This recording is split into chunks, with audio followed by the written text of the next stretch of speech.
besties, welcome to or welcome back to the channel. If you guys are seeing my face for the first time, hi, my name is Maya and I like to talk about books here on the internet. And welcome to BOOKMAS Day 7.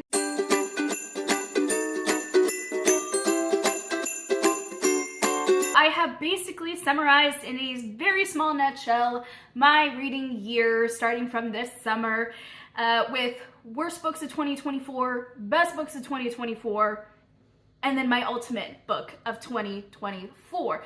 So I thought I would give you guys all your favorite books of 2024. All right, y'all, so I pulled up the article from Goodreads themselves because I only trust what comes out of the horse's mouth, okay? My computer's right here. Sorry, my phone is plugged into my computer, so hopefully it's still charging.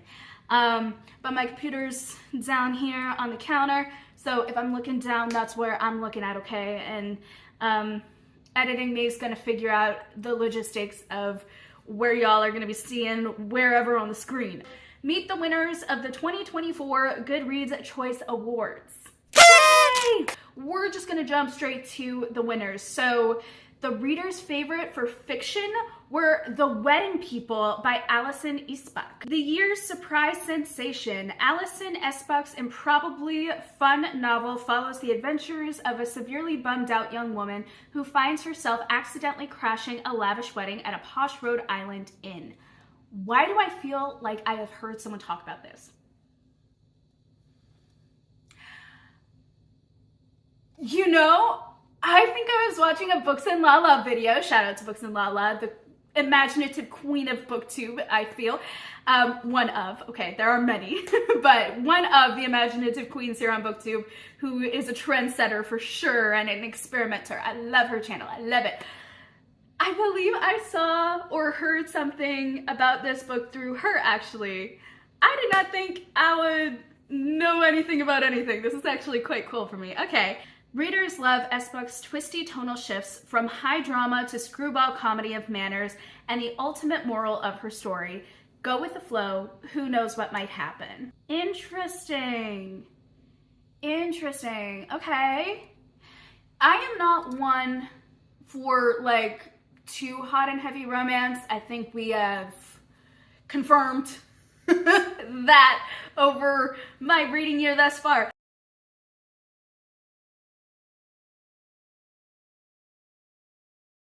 Okay, I am clearly so emotionally charged that I am literally picking up my phone in like the most unprofessional vlog style angle ever. But listen, this is warranted because Jeannie is getting on my ever freaking lovin' nerves. Now listen, I understand Logan has some things to work through, but girl, he's been working on it. Sorry, I just spit. He's been working so hard on it and it's like, girl, you know his past, you know what he's dealing with, you understand that there are things at play, but it's like you're not acknowledging any of it. Even with all of that, you still expect the same standard of him that you would expect of any other man that you didn't know any of their issues about. And now listen, I'm not trying to like be non-girls here, okay? Don't even come for me with that. But like, the man is trying. You know his past, he knows yours. He gives you all of the grace, you give him none. Been there, done that, sister, and like, so selfish. Like, he's actually trying. There are things that he is working through. He is acknowledging them, he is coming to terms with them, he is absorbing the information, he is listening to people. She is not, and that is pissing me off. 12 seconds later. I officially hate her. You dare to have all of these negative thoughts about him and not try and deal with any of your BS? Any of it. This entire freaking book. This man reaches out. He is the only one that is making effort time and time and time again. And you have the nerve to think that, Miss All High and Mighty. Oh, I'm not a monster, I am an angel. Okay, Miss Angel, what have you done for him in any of this, other than purely existing? Calming down, back to reading, And hopefully, I won't rip this book in half because of her. And it just keeps getting worse. You suddenly made a big declaration, hung out together. You were the one that hesitated. You were the one that wanted to take it slow. You were the one that was questioning everything, even within the secret relationships and stuff. You were the one that was running away from your life. You were the one that didn't know if you wanted to stay. And you know about his past with girls like that. And you knew that he fell hard and fast, and you guys both acknowledged that you fell hard and fast. What is wrong with taking it slow? Nothing. Absolutely nothing. So to call him a jerk because he said what he felt, he was communicating with you. Do you know how many men and women and humans in general don't communicate? And you call him a jerk. Freaking, I'm done with you. But I'm not done with this book. I'm so close. I'm just gonna finish it out. But dang, girl. Dang, I really dislike you right now. I am totally down for a comedy featuring romance because I think romance lends itself so well to a comedic angle. And it's not because I think romance is a joke. I think there is a lot of substance in it. I think it's beautiful. I think it is something that is like almost magical in a way in real life, honestly. I do think that. However, I think in writing it lends itself so well to comedy because we all can relate to like the young, awkward phases of like trying to get our crush's attention. When I am face to face with the person that I like, I can get very like immature, awkward, kind of cliche, what are you doing? Are you the age that you are? Type of interaction, right? It never leaves you. And I think that is endearing in some ways, and in other ways it's just like, ew. That's kind of not something that is okay. But there are like certain awkward interactions, certain tries to get people's attention and to start conversations that are like so sweet and endearing. And I think being able to capitalize on those moments and make it comedic is very much like, okay, I see, you know, I feel seen, but also this is hilarious. I don't know. We'll see. Reader's favorite for historical fiction. Now, I have read The Last Apothecary, and I do think that that is within the genre of historical fiction. So I'm not opposed to it now. You know, I never thought I would like historical fiction, but who knows? I might. The Women by Kristen Hanna. I feel like I have seen a lot of her books, and a lot of people really like her. An insightful meditation on courage, character, and women gone to war. Interesting. Kristen Hanna's novel introduces idealistic army nurses Frances, or Frankie, McGrath as she volunteers in Vietnam circa 1965. Incredibly, her life gets even more complicated when she returns to a dangerously divided America. Hanna has 2 GCA awards on her shelf already. For 2015's The Nightingale and 2018's The Great Alone. Yes, okay, so I have heard this name before. I haven't read the other books, but now that kind of is giving me an idea of if I were to get all 3 of the books, you know, The Women and The Nightingale and The Great Alone, and just read through them.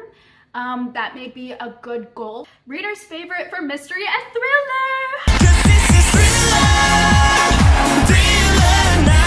Ooh, okay, this is the category, people. Shh, shh, calm down. Maya, calm down. The God of the Woods by Liz Moore. I feel like I've heard that title. In 1975, troubled teenager Barbara Van Laar vanished from her bunk at the summer camp owned by her wealthy family. Making things so much worse, her older brother disappeared much the same way 16 years ago. Author Liz Moore expands this intriguing premise into an emotionally engaging mystery that blends elements of crime fiction, psychological suspense, and complex family drama. Literally everything I love. Reader's favorite romance.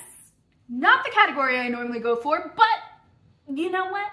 Others do. So this is all about your favorites. So Let's see. Funny Story by Emily Henry. Yes, I have seen that book and have heard about that book quite a lot. Romance Queen Emily Henry. Oh, okay, so she's the romance queen. Got it. Takes home her 4th consecutive GCA with Funny Story. 4th consecutive, so 2020 to now as well. That is impressive. An instructive modern parable about a heartbroken librarian who attempts an extremely tricky maneuver, hooking up with her ex-fiance's new fiance's ex. Ex-fiance. New fiance's ex. Messy, messy. In the parentheses, very dangerous. Don't try this at home. Exactly. Hollywood Trade Report suggests that Henry will be writing her own screenplay for the upcoming film adaptation. You know, I'm not a romance girly, but you know, I definitely love me a good book to film adaptation, and knowing that the writer of the book is writing the screenplay or helping with the screenplay, say less. Reader's favorite for romantasy, we have House of Flame and Shadow. Look at that cover though. Are you kidding? That's awesome. By Sarah J. Maas. This is the 8th Goodreads Choice Award for genre veteran Sarah J. Maas, who's made a habit of winning in the YA and fantasy categories. Maas's first award for romantasy, House of Flame and Shadow, is the 3rd installment of her popular Crescent City series, featuring sexy fallen angels and the mortals who love them. That took me a minute to get out that word. I'm just like, that word. Okay, interesting. I have heard of Sarah J. Maas's books.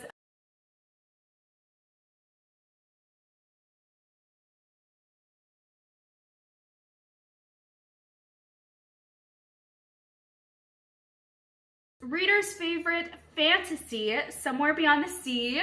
Love to see it. I have seen the first book, House by the Cerulean Sea. So love to see this. By T.J. Klune. In the sequel to 2020's much admired The House in the Cerulean Sea, author T.J. Klune returns to the mysterious orphanage on Marcia's Island and its menagerie of magical children and creatures. Klune's queer-friendly themes of unconditional love and found family have attracted a loyal readership. He also won last year's sci-fi GCA for In the Lives of Puppets. I have been freaking eyeing the first book for so long. Is actually quite a joke at this point for me. Next up, we have reader's favorite sci-fi, The Ministry of Time. That cover is interesting. By Kayleanne Bradley. Can I just say, no shade on the story, only on the cover. That cover kind of turns me off, not gonna lie. So if I were to just see this in passing, I would not choose it, to be honest. Personal opinion, all right? Personal opinion. If you've ever wondered what it would be like to fall in love with a 19th century polar explorer, author Kayleanne Bradley has the book for you. The Ministry of Time is a delightfully playful twist on the time travel romance with elements of workplace comedy, roommate drama, espionage, and temporal physics. My bad. Stay tuned. It's also Bradley's debut novel. Oh, it's a debut. Oh, I almost want to read it now because of that. I like supporting debut people. Seriously though, that cover just, ooh, that turns me off. I'm not against time travel elements and the more normal time travel. I'm not against that. I personally, the pitch is not necessarily getting me though. And maybe it's the cover. I don't know. Reader's favorite horror, You Like It Darker by Stephen King. Maine's resident gentleman maniac returns with a short story collection on the abiding terrors of the human condition, fate and mortality, tragedy and violence. Also, rattlesnakes. King is the king of the horror novel, of course, but he's a master of short fiction too, and many are calling this collection his finest yet. This makes his 11th win across horror, mystery and thriller, fantasy, and science fiction. So, yes. I want to get into Stephen King, by the way. Like, I'm I picture him as kind of like the modern day Edgar Allan Poe. In some ways, if you've read Edgar Allan Poe, any of his poems, any of his short stories, I feel like Stephen King would be that, on that caliber, on that level for me. Reader's favorite debut novel, How to End a Love Story by Yulin Kwong. Okay. Yulin Kwong's romance debut features two writers with a tragic past who reunite on the TV adaptation of a famous book series. Kwong's story gets complicated, like life itself, but she navigates the tricky terrain with emotional intelligence and an interesting dual POV approach. Okay, now that is interesting. I am all about emotional intelligence. I'm also about proper communication. In romance specifically. The dual POV is giving emotional intelligence plus maybe, potentially, the thing that we all want. Communication! Fun crossover trivia. Kwong is the writer-director of the upcoming film adaptation of Beach Read by this year's romance and audiobook categories winner, Emily Henry. Okay, maybe I do have to read these authors. Who knew I would be sucked into romance for 2025? Not me. Not thinking too hard on that. Not thinking too hard on that. Alrighty. Speaking of, reader's favorite audiobook, Funny Story by Emily Henry, narrated by Julia Wellen. Reader's favorite young adult fantasy and sci-fi, Ruthless Vows by Rebecca Ross. A second win for Rebecca Ross, the sequel to last year's winner in this category. Ruthless Vows concludes her unique story about the horrors of war, the power of love, and the benefit of regular correspondence. With a little magic shimmering around the edges, Ross does interesting new things by crossing the enemies to lovers romance template with a steampunk adjacent setting and heavier themes.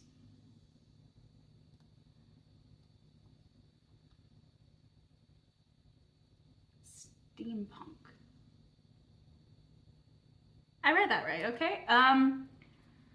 Yeah, enemies to lovers romance template with a steampunk adjacent setting and heavier themes. So enemies to lovers, but they're all steampunk and just like dark. Am I slow? Don't answer that. I know I'm slow.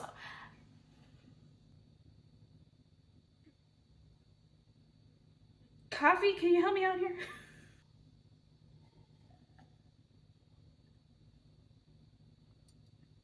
I guess not.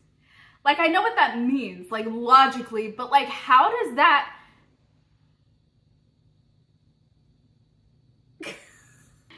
Wait, hold up. Maya, reread the category. Now there's new imagery coming into my head, and this is making it very weird for me. Reader's favorite young adult fiction, Heartstopper Volume 5 by Alice Oseman. Doesn't surprise me, not in the slightest. Alice Oseman's Heartstopper series has evolved into a multimedia storytelling institution, with the Netflix adaptation bringing a new generation of fans to the original graphic novel series. That is very true. Volume 5 continues the boy meets boy saga of Nick and Charlie, an empathetic coming-of-age story that dares to explore the eternal question of how love works. I truly think I've only read the first one. I think I have the second one, but I think I've only read the first one, and quite frankly, I haven't picked any of them up again. Reader's favorite nonfiction, The Anxious Generation by Jonathan Haidt. In what may be the year's most discussed book, Jonathan Haidt provides a rigorously researched assessment of adolescent mental health in the 21st century. The depressing diagnosis, the arrival of the phone-based childhood, is essentially rewiring the very experience of growing up. The good news, Haidt has some specific suggestions for parents, schools, tech companies, and governments. Interesting. Reader's favorite memoir, The Third Gilmore Girl by Kelly Bishop. Oh, I love that. Versatile actress Kelly Bishop authored the year's most surprisingly resonant memoir, a candid reflection on a remarkable life in Hollywood, on Broadway, and various points in between. A natural-born storyteller, Bishop dishes on her time as family matriarch in the early 2000s TV touchstone, The Gilmore Girls. But she's got some incredible off-screen stories too, told with style and humor and hard-won wisdom. Yes! I have been loving watching the Gilmore Girls with my sister. We haven't really gotten that far, okay, but because we watch it together. But I do, there are some interesting themes and topics of discussion within that I think is very poignant, and a lot of which the matriarch of the family truly is involved with, and the behaviors and the attitudes and actions that she portrays. I think it would be interesting to see the actress's perspective on that time. I think that would be really cool. Reader's favorite history and biography. The Bookshop, A History of the American Bookstore by Evan Friss. Author Evan Friss's loving chronicle of the American bookstore digs deep into history to illuminate the soft power of these irreplaceable literary institutions. He makes a persuasive case that bookstores nurture and create local communities. True. Each of which branches out into our culture, discourse, and public policy. Very true. Also, cats love bookstores, and they're always right about everything. True. And those are all of the categories. It's so cool to see that people are loving books so much and participating in something like this, where it's kind of just like, it feels like the Oscars, but with books, and it's so awesome, and I love that. So yeah, I hope you guys liked this video. If you did, let me know in the comments. If you guys saw any books that you have read or would like to read, chat it up in the comments. Would love to talk to y'all. I do read comments if and when they come. If you guys want to join our little community here, feel free to do so. It's free of charge, and I had a great time with y'all. Thank you guys for being the best bookish bestie that ever was, is, or ever will be, and I will be seeing you guys in the next BOOKMAS video. Bye!